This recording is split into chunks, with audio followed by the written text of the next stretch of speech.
around comes around. It's going to come back to you. It leaves us with a predicament. Why do bad things happen to good people?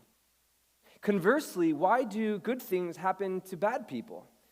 See, the problem of evil and the problem of suffering is the age-old question. It's been the center of anthropology, religion.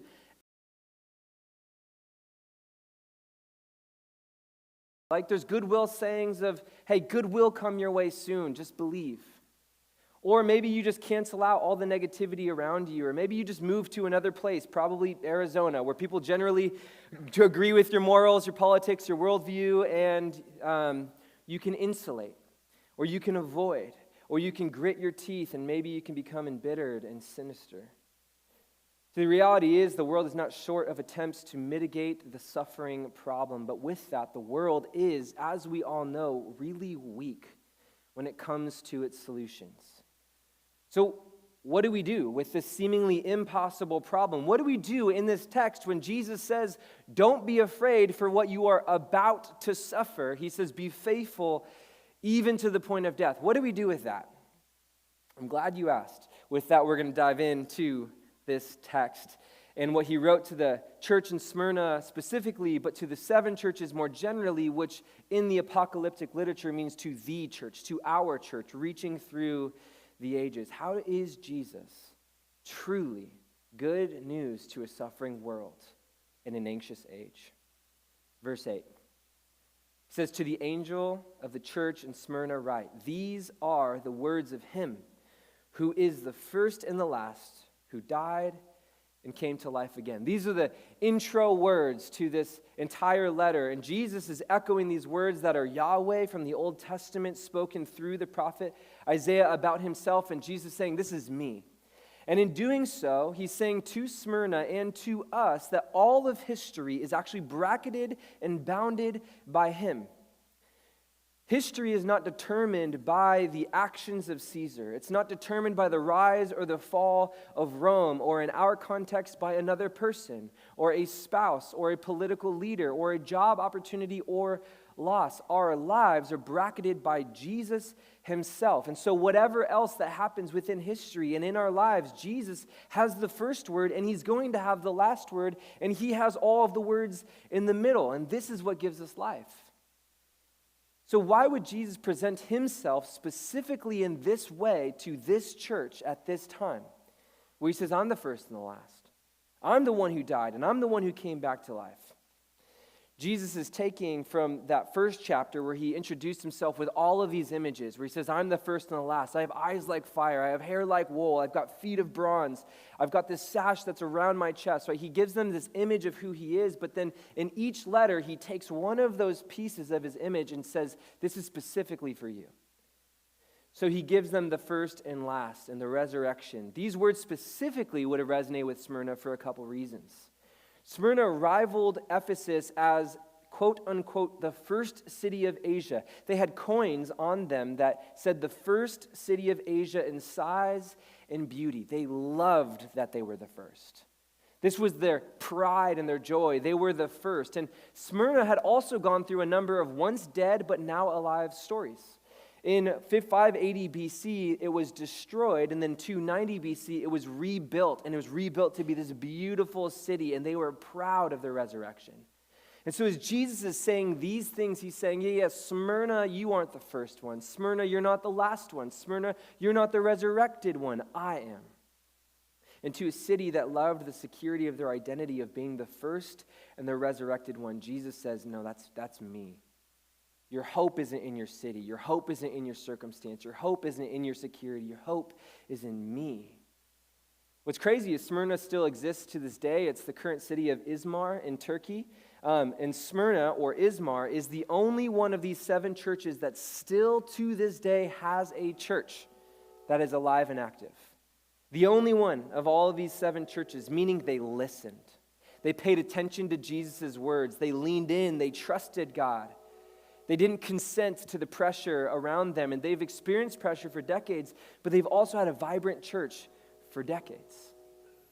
So what do we need to listen to? This leads to Jesus' I know comment. Verse 9. He says, I know your afflictions and your poverty, yet you're rich. I know about the slander of those who say they're Jews and they're not, but they're a synagogue of Satan. He says, I know your afflictions. I know your tribulations. I know your pressure. That Greek word is the word Philipsis. It's a hard one to say. It sounds like you got a lisp. Philipsis. The Greek word here for it's affliction, it's tribulation. That's the word Philipsis. And this is a strong word. It literally means crushing pressure. It's not that you have an inconvenient day or a bad day. It's this feeling of being slowly crushed under the weight of something too heavy to carry. And Jesus is saying, you disciples in Smyrna, I know that you're going through crushing pressure. Now, could you imagine how that would feel? Because these aren't the words of John, these are the words of Jesus. John might have known a little bit of what was going on in Smyrna, though we don't know for sure, but Jesus, these are his words to the church. And how comforting is it when Jesus says, I know what you're going through. I see you. I mean, we experience that healing when someone just says, I know your pain. I'm going to sit with you in it. I hear you. When someone speaks words of understanding and they put words to your pain and they get it, that's what Jesus is doing here for them. He's acknowledging their pain. He's acknowledging their wounds. He's saying, I see you in all of the dark places, in all the areas you feel overlooked, in all the areas that you're wondering, is God here? I see you there. Jesus knows it because he's in the middle, but Jesus also knows it because we know in Hebrews 4:15, he's the great high priest who had been tempted in every way, yet he's without sin. Therefore, he can sympathize with us. We know that Jesus gets it because in the Garden of Gethsemane, before he was about to go to the cross, he's literally sweating blood from his pores, which is an anxiety response. This is Philipsis. Jesus gets it.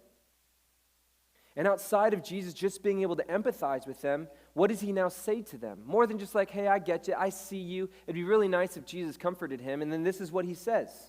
Actually, this is what I wish Jesus would say. I wish that Jesus said, hey, I see you, I get it, because I'm the one who's victorious, I'm the one with all the power, I'm making all things new, I'm going to relieve you of this pressure. I'm going to take it away. My disciples, they should not go through this. Be faithful to me, and I will insulate you from pain. We wish Jesus would say that. But what does he say? He says, do not fear for what you are about to suffer. Be faithful until death. Jesus is saying it's going to get worse before it even gets better. This is a tough one to swallow, I think, for us.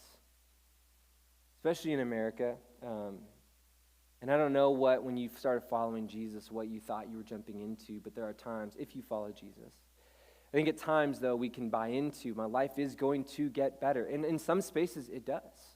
But in other spaces, it actually begins to feel a little bit harder. The Philipsis, the pressure feels to amount all the more. Why does Jesus not promise to lift their pressure? It actually seems like they're not doing anything wrong. This is one of the only letters. This letter in Philadelphia are the only letters where Jesus has no course correction for them. He doesn't say, I have this against you, because he doesn't have anything against them. They're actually doing a great job. So why would God not want to free them from the pressure? You guys ever wonder that? Where you're like, I actually feel like I'm following you, Jesus. I actually feel like I've been praying a lot. I've come to church like at least once a month. I'm trying not to do these things. Like, I'm honoring you with all of these other ways. I'm honoring you with my sexuality. I'm honoring you with my mind. I'm honoring you with all these different things. Why am I feeling all this pressure? And I think that that's what they would have felt in Smyrna. So why would God not want to free them from the pressure? I'm going to ask a different question. Why were the Christians in Smyrna experiencing crushing pressure in the first place? Had they done something wrong? Had they displeased the Lord? No. But that was precisely the point. Smyrna has no course correction from Jesus. And it can be easy when we're experiencing pain to look at God and say, why are you doing this? And I think this passage speaks to that a little bit. We'll get to it a little bit more later, but the broken world is doing this. There's Jewish instigators that are doing this. The Roman oppression is doing this, and more importantly, Jesus actually highlights there's a deeper, more sinister evil behind this as well. There's no words of course correction, means they're not experiencing the natural consequences of their sin and behavior. They're just experiencing pressure because they're faithfully and passionately following Jesus. I had 2 conversations this week, and in both those conversations, the people I was talking to, they were saying, man, before I was following Jesus, I didn't need to worry about my addictions. I didn't need to worry about my behavior and who I was sleeping with. I didn't need to worry about my ambitions and whether or not they were pure. They were just getting me forward. It wasn't just socially acceptable. It was even at times celebrated by culture and friends and family.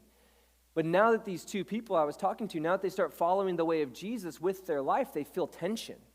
Now all of a sudden they feel the difference between their spirit and their flesh. They feel what it feels like to have these drives and these desires, but a greater vision for their life. They've put to death their old habits, and it feels like death. And so they've asked the natural and right question. This seems a little bit harder. Is it worth it? That's Philipsis. That's what you're experiencing. My hunch is that if you are faithfully following Jesus and you're embedded in our city, in our world, as you're called to, you feel this too. Because how many of you guys know the way of Jesus and the way of culture are not the same? Every time you feel the drive to act on lust or to get ahead in business in a shady way that will highlight your worth and productivity, every time it's easier to cancel someone rather than to forgive them, every time you would rather numb out rather than engage in worship or with your family or with other believers, pressure rises. As Christians, we feel pressure, and it's precisely because we're swimming upstream.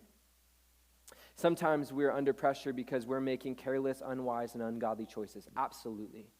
But sometimes we are feeling pressure because we are making wise, right, and godly choices. 2 Timothy 3:12, this is what Paul says. He says, all who desire to live godly lives will be persecuted. They will experience pressure. They will experience Philipsis.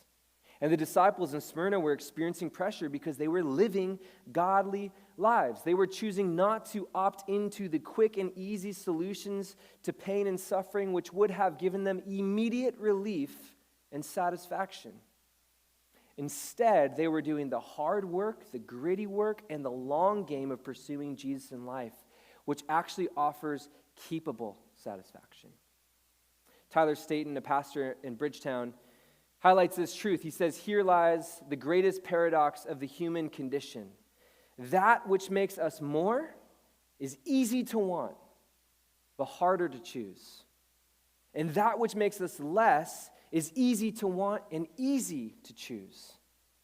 It's why you crush a bag of Cheetos instead of kale, because it's easy to want and easy to choose.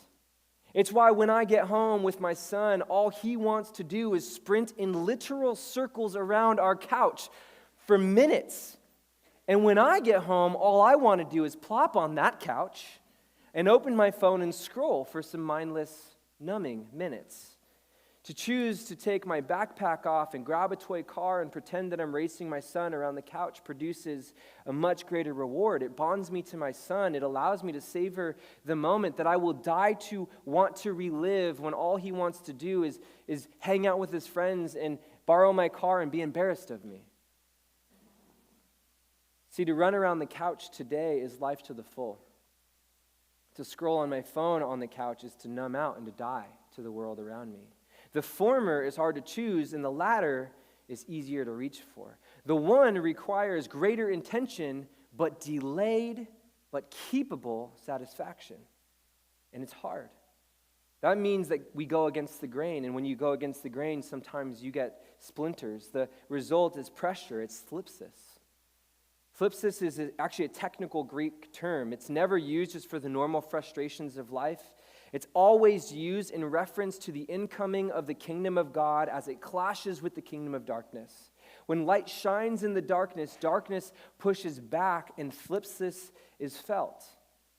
In Revelation 1:9, when we first read the intro to Revelation, this is what John said. He says, John, I'm your brother. I'm a fellow partaker in Philipsis and kingdom and perseverance that are in Jesus.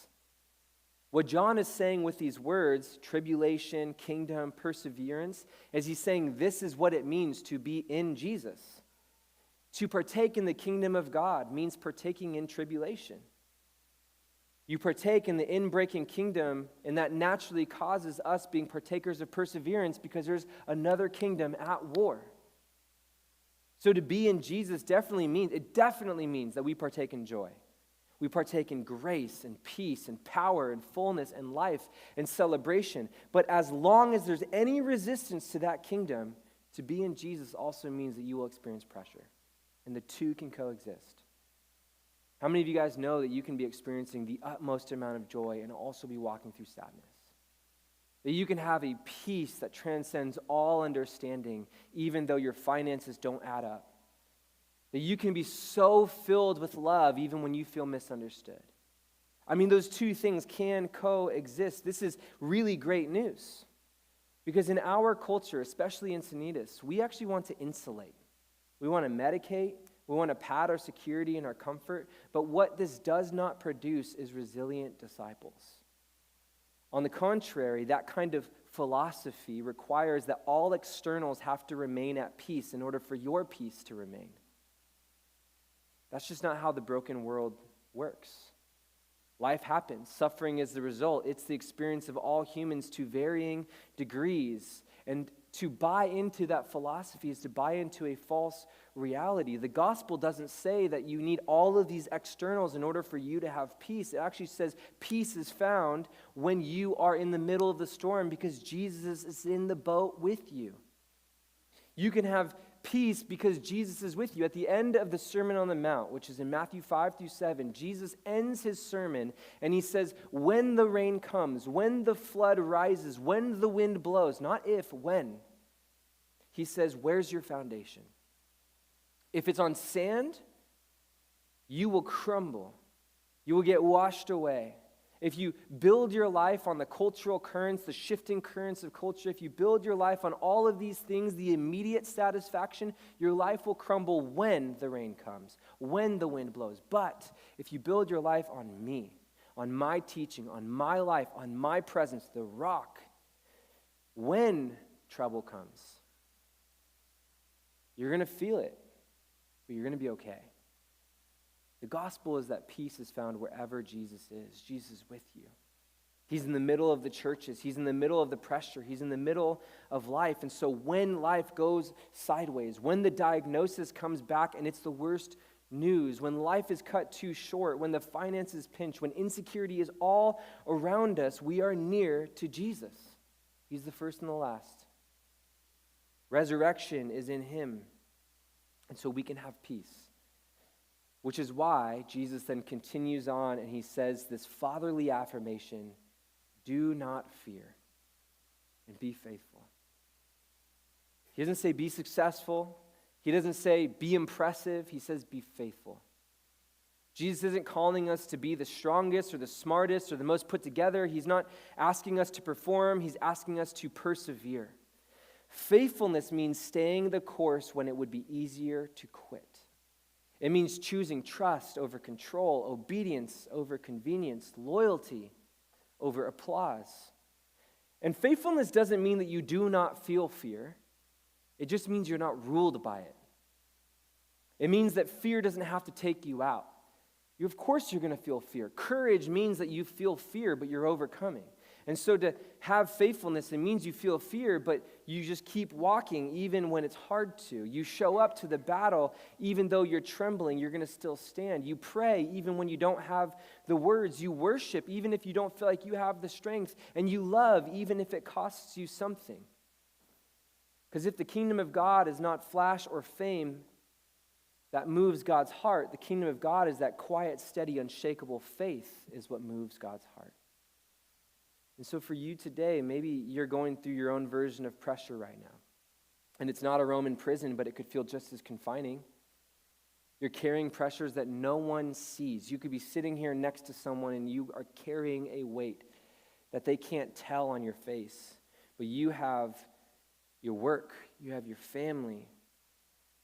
You've been tested by circumstances that are beyond your control. You've been stretched by responsibilities that never let up. You're exhausted because you've been fighting battles that don't seem to end. And in the middle of that, Jesus says to you, don't be afraid, but be faithful. It's not because what you're going through isn't real. And it's not because what you're going through doesn't hurt. But Jesus is saying, I've gone through it already and I've won. He's faced death. He's defeated it. He's walked out the other side with resurrection power, which is why he says, I'm the first and the last. I'm the one who died, but I've rose again. So the pressure that you're in doesn't get the final word. Jesus does. In his words, he's saying, you're not alone. I'm with you and I'm bringing you through. See, victory isn't in never suffering, though we want it to be. Victory is in not letting suffering steal your hope. If the measure of success and victory in your life was a pain-free existence, none of the early Christians would have ever made the cut. Honestly, no human ever would have ever made the cut, and Jesus definitely wouldn't have made the cut based off that metric. Suffering is going to happen. Pressure is going to be a reality. So we need a better hope. You can't insulate yourself from it. You can't just simply meditate your way through it. You can't pad and curate your life so that suffering doesn't happen. We need a hope that transcends that because suffering will come. We can't avoid it, but we need a Jesus who's in it. The gospel redefines it for us. It's not about escaping pressure, it's about holding on to Jesus in the pressure. It's about keeping your eyes on him when the storm rages. Real victory looks like worshiping through tears. It looks like showing up, broken but believing, tired but still trusting. Suffering may shake you, but it doesn't define you. Hope does. Because the tomb is empty, and that means that even in the darkest night, the light is actually coming. But faithfulness doesn't happen in a vacuum. Obviously, there are circumstances that cause you to be faithful. And in every age, especially our age, we have things that will push against the lordship of Jesus. That means Philipsis. There are visible and invisible components to what Smyrna was experiencing, but what we also experience today. So in Smyrna, the visible Philipsis, the visible pressure that they were experiencing was that Smyrna was deeply loyal to Rome. They had this motto for their city, which was Rome first in all things. They were so proud to be Roman that they built temples to the Caesars and to the empresses. They were sold out for Rome. Therefore, there's a possibility of trouble from those who had their first allegiance to Rome. But there was also growing forces that were coming up against them within the Jewish community. This makes sense of Jesus' words when he says, I know about the slander of those who say that they're Jews, but they're not. Then he calls them a synagogue of Satan. How messed up is that? It's just strong words. And it's because there's these Jewish people who, in order to keep Rome in peace, they were acknowledged, Jewish people were acknowledged as people who were exempt from worshiping Caesar. And so because of that, they didn't have to worship Caesar and they didn't have to serve in the military. And so the Jews, understandably, they felt really anxious about this new sect or this new religion called Christianity that was taking root because they knew that if they didn't go in and worship Caesar, that was going to stir the pot of Pax Romana. And so they became all the more anxious. And so when they had their Christians, maybe even their actual brothers, but these Jewish people who are now Christians, they weren't following just Judaism, they were following Jesus. When they weren't worshiping Caesar, they knew that that could stir the pot for them. And so in order to show their loyalty to Rome, they would out the Christians, and therefore there was persecution, and Jesus calls them a synagogue of Satan. This also gives a little bit of explanation to his comment about, though you guys are poor, you're really rich. Because the Christians were actually really poor in the city. Smyrna was a wealthy city. I mean, it was vibrant. It was a port city. They had everything going for them. But if you were a Christian and you wanted to participate in the market of the day, you had to take a pinch of incense, throw it in the fire, and say, Caesar is Lord. And then they would give you a mark on your forehead or your hand. You couldn't say, Caesar is Lord. Not. That wasn't going to work. And so in order to participate in the market of the day, if you wanted to buy, sell, trade, and make money of any kind, you actually had to opt into the worship of Caesar. But if you're a Christian, that puts you in a predicament. And so because of that, they were opting out of their actual ability to make money. So their businesses, they actually chose to honor God instead of worship Caesar. So they were boycotted, they were closed down, they were ostracized. Many of their shops were ransacked or they were confiscated by the Romans. Christians were often denied employment. This is a very real experience of many in the Middle East and Asia right now. The pressure that Jesus is encouraging them to not fear and to be faithful in was real. It was being thrown in jail. It was the pressure to denounce their faith. It was financial pressure. It was being put to the sword or caught on fire. And Jesus then flips the script. He says, hey, you're poor, but let me tell you what, you're rich. You're absolutely rich. This is kingdom math. The early church had very little in worldly terms, but they had riches in grace, in faith, in community, in courage, in eternal inheritance. And that's riches that Rome could not touch. And we live in one of the most expensive cities in the country, amen? There you go, church. There's pressure for us. There's pressure for us to live our life by our bank account, our zip code, or our influence. But Jesus measures your worth differently. Maybe your life doesn't actually look impressive on Instagram or doesn't look impressive in your neighborhood, or maybe you don't have the neighborhood that you want, you don't have the car that you want. Maybe you feel like you just keep coming up short, but Jesus says to you, you're rich. If you're clinging to him, if you're walking in faith, if you're living in community, you are wealthy in all the things that matter most. Like I said, keepable satisfaction. Not the short thing that's always going to just dissipate and disappear. Those are the visible things going against them, but they had invisible components too, and this is where it gets a little funky. So in verse 10, he says, do not be afraid of what you are about to suffer. I tell you, the devil will put some of you in prison to test you, and you will suffer persecution for 10 days. The devil? We would see, if we had a camera back then, we would see Romans throwing them in prison. Not a little red guy with horns and a pitchfork doing it. But what Jesus is saying through the book of Revelation, he's saying things are not simply as they seem. Jesus is helping them see the whole picture. This isn't just a cultural clash. This is not just a political crackdown. It is spiritual warfare. Jesus is reminding his followers, and he's reminding us today that the invisible powers of Rome or of culture or of the economy often are being stirred and shaped by invisible forces. Now, real quick, that doesn't mean there's a demon underneath every rock.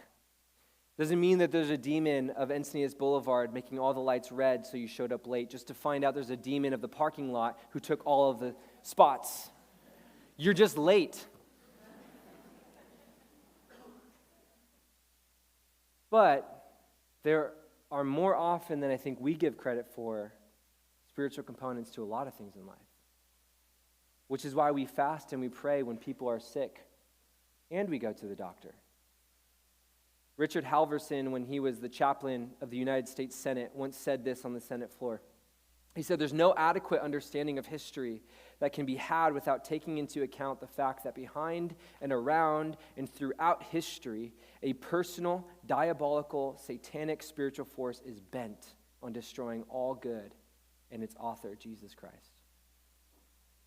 And he's just simply restating what Paul says in Ephesians 6. He says, our struggle is not against flesh and blood, but against the spiritual powers, the principalities of this dark age. And this is actually an encouragement to the disciples of Smyrna and to you, because you're actually not the target of Satan's pressure. Jesus is the target. Jesus is the one that he hates.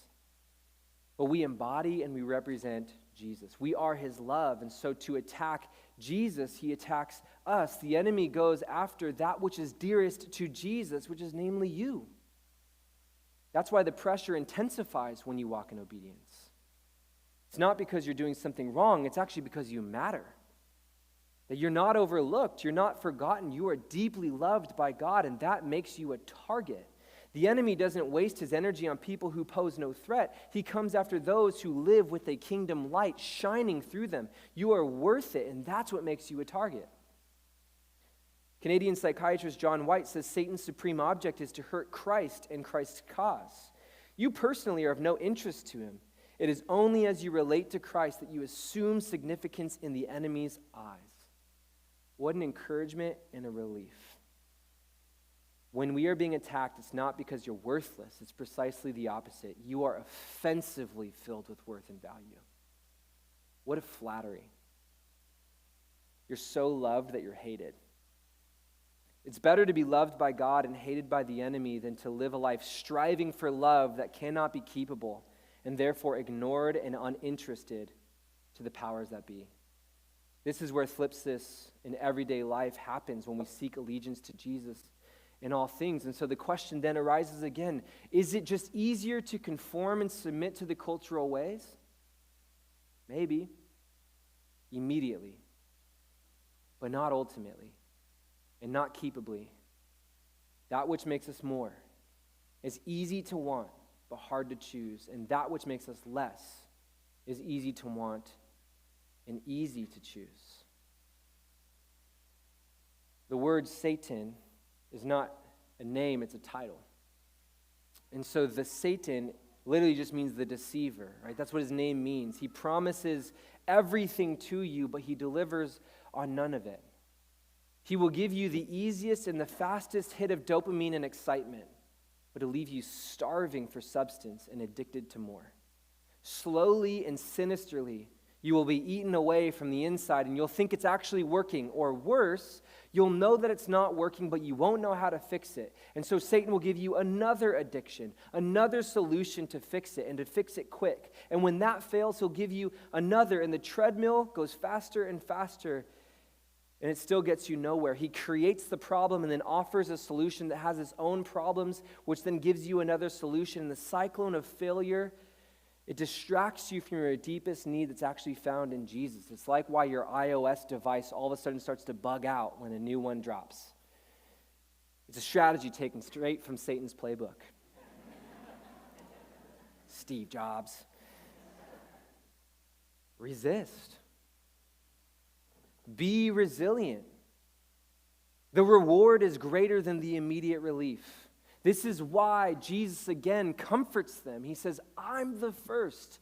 I'm the last. I'm the one who was dead, and I'm the one who's back to life. Life is bracketed by me and not Smyrna and not Rome and not Caesar. Resurrection is in me, not culture and the city you find yourself in, not in the business that you've labored over or the relationship you have. It's found in me. And so resist and be resilient.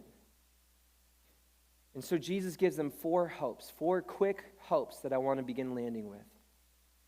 The four hopes is that there's proximity to Jesus, that there's a test that's repurposed by Jesus, that there's a final authority of Jesus, and then there's a crown of life that's given to us by Jesus. So the first one, pressure only comes because we're getting closer to Jesus. If you feel pressure in your life, take comfort. You're close to Jesus. And let him comfort you. Let him draw near to you. I'm going to be praying for you that you experience the nearness of his life and the nearness of his presence. And even though everything around you might be chaotic, you can say, but I've got Jesus and it's more than enough. You will experience pressure because you are really close to Jesus. A dead fish floats comfortably downstream, but a live fish swims upstream. Or my favorite is it's neat and tidy in a graveyard, but it's messy and it's loud in a nursery. One has life. To get close to Jesus, there may be mess, but it's surpassingly more beautiful. And so there's a test, and the test is repurposed by Jesus. Verse 10, he says, do not be afraid for what you are about to suffer. I tell you, the devil will put some of you in prison to test you. Meaning that there's pressure by political and religious forces that have a purpose. Their purpose is to test you. Their purpose is to crush you. Whatever's going on in your life and you feel like it's a test, there's a diabolical purpose for that. It's to make you reject your fidelity and trust in Jesus. But can I just say, Jesus also has a purpose for your test? He allows the pressure to be a test that refines and not destroys. That word test means to prove or to improve. So back to the iOS, it's when they have a device, they send it out to a select group of people to try it out first to see if there's bugs or impurities, right? When you have gold, you put it in a fire to bring out the impurities. If you're a teacher, you give a test to your students to see if the knowledge has actually sunk in. And so Jesus' enemy was doing his best to tempt believers to break their faith and to destroy their fidelity to Jesus. But Jesus is the recycler before recycling was even cool. He recycles the enemy's very real evil and he turns it to good. He takes the evil, he takes what's wrong, he takes what's destructive, and he can say, if you give it to me, if you walk with me, I can turn it into something beautiful. I can actually use this to refine you. And I know this as I walk with married couples. When I walk with married couples and they're going through like the real pains of life, well, all of a sudden they have a roommate when they used to live life by themselves. They used to do whatever they want. Now they got the restraint of, I should be home before dinner. And they have the other tensions of we say things differently, we see things differently, we think about things differently. And then you have kids and the pressure amounts, and you've got jobs and the finances pinch, and you've got friends, or you've got in-laws, and you've got all of these things that are pressurizing you. And I know that in those moments, you can either lean back and try to fix it yourself, or you can just avoid. You can grit your way through it, or you can distance. But I know the result of that is separation, divorce, and infidelity. Or you can lean in. You can lean into what God is doing. You can lean into the hard conversations. You can be honest and vulnerable. You can share with a sense of vulnerability and openness. And you can actually fight, not the other, but for the other. And I know that when married couples, even though they're going through Philipsis, when they actually lean in and they have the honest conversations and they go for it with each other, that their marriage on the other end of it is going to be more beautiful, stronger than ever, because it's been refined by the fire. See, pressure can either crush you and crush your love, or it can refine it and make it stronger and beautiful. And the way that that's determined is whose hands do you put it in? Which is why we want to see that Jesus has the final authority. Jesus has the final authority. He says, when you will suffer persecution for 10 days, be faithful, even to the point of death. So the number 10 in Revelation, which is apocalyptic literature, we don't know if it really literally means 10 days. I doubt it, because 10 is a significant number in apocalyptic literature, which just means completeness. But what it's saying, what Jesus is saying is, despite the timing, that's not the point. Jesus is highlighting, he knows that there is an end to their suffering, and he's the one that's over their suffering. He's in control. In control. Let me dive in here a little bit. Religious and political forces that are persecuting the church have free will. Spiritual forces of darkness, the Satan, has free will. We have free will to choose and to trust God or not. But at the end of the day, evil is on a leash.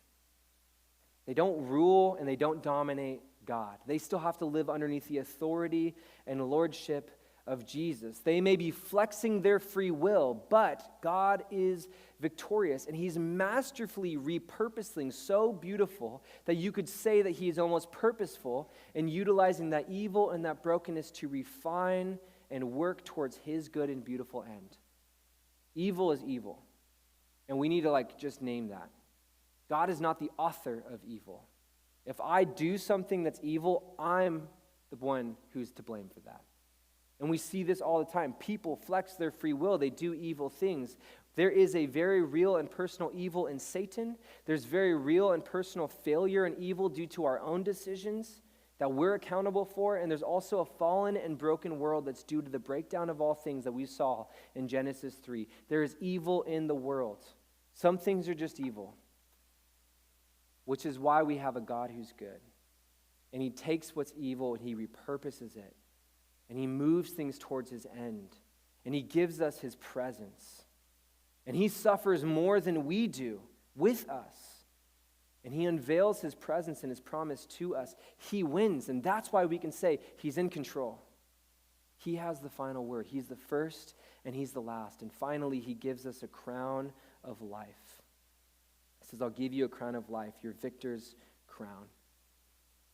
They lived in a place where they were competing for games like the Olympics, and they weren't chasing money, they weren't chasing fame, they weren't chasing medals, they were chasing this laurel wreath, this olive leaf crown that wasn't flashy, but it said everything. It was a public declaration that you were endured, you conquered, and you finished well. And so Jesus takes that familiar image that was symbolizing honor and achievement and strength and perseverance through pain. And he takes that and he says, yeah, that one's going to wither, but I'm going to give you one that's eternal life. That one's going to fade. That one's never going to actually last, but I'm going to give you something that's always going to last. The world may never applaud you. You may lose comfort and status and opportunity for following Jesus, but in the kingdom, you are running the only race that truly matters. In the finish line, at the finish line, Jesus is going to place a crown on your head, and it is the crown of eternal life. You may feel invisible at work. You may feel unnoticed in the crowd, this crowd. You may feel weighed down by the burdens that no one else understands, but Jesus sees every hidden act of faith, every quiet sacrifice, every tear behind closed doors, and he's whispering to your heart, don't give up. I see you. I honor your faithfulness. I'm preparing a reward for you that nothing and no one can ever take away. See, the promise that we cling to is not survival, it's a reward that lasts. I'm going to invite the worship team to come join me up here as we conclude. And as I land, there's this famous story of a silversmith. And there's a conversation and a question that someone had with the silversmith where they said, how do you know when the silver is finally refined enough by the fire? And the silversmith said, I keep it in the fire until I can see my reflection in it. That's how I know. And that's what Jesus is doing for us in the middle of the pressure. He allows the fire not to burn us, but to shape us so that his image can be seen in us. That's what he's doing. He's embedding his very character, his very image, his very presence into you and me as we go through the pressure and the Philipsis. So today, if you're under pressure, if you feel like you've been crushed, you need to know that he sees you. He knows. He's with you. You need to know that Jesus is the first and the last, that he has the final word. And so don't be afraid. Be faithful in life. True, eternal, victorious life is yours in Jesus. Some of you guys are walking through fire right now. You're tired and you're weighed down. Maybe it's fear that keeps whispering the worst case scenarios to you. Maybe it's rejection. Maybe you feel like you don't quite belong, and no matter how hard you try, you're still not a part. Or maybe it's just this relentless grind of life, the bills, the deadlines, the family dynamics, the unseen battles that leave you drained. And maybe you've been trying to follow Jesus, you've been showing up, you've been doing your best, you've been trying to be faithful, but it's felt lonely, and it's felt costly. And some days you actually do wonder, does this make a difference? And it would be easier if I didn't follow Jesus. And if that's you, would you hear this? Jesus isn't calling you to push harder. He's not calling you to perform better. He's inviting you to trust deeper. He's inviting you to not fear and to have faith, to let go of the pressure and all that you're carrying and rather lean into his strength, to shift the weight from your shoulders onto his shoulders and to rest, not in your own effort, but in his faithfulness. Jesus doesn't say, come to me, all who have it put together. I love the Message version. Would you guys mind standing to your feet as I read this final verse? This is what Jesus says. To you, to the church in Smyrna, to anyone who's feeling burdened, to anyone who's feeling pressure, to anyone who's feeling lost, anyone who's doubting their allegiance to Jesus, anyone who is allegiance to Jesus but also still dabbling in the quick fixes of the dopamine hits of our culture, Jesus says, are you tired? Are you worn out? Are you burnt out on religion? Come to me. Get away with me, and you'll recover your life. I'll show you how to take a real rest. Walk with me and work with me. Watch how I do it. Learn the unforced rhythms of grace. I won't lay anything heavy or ill-fitting on you. Keep company with me, and you'll learn to live freely and lightly. Let's worship Jesus, the one who gives us real rest for our souls.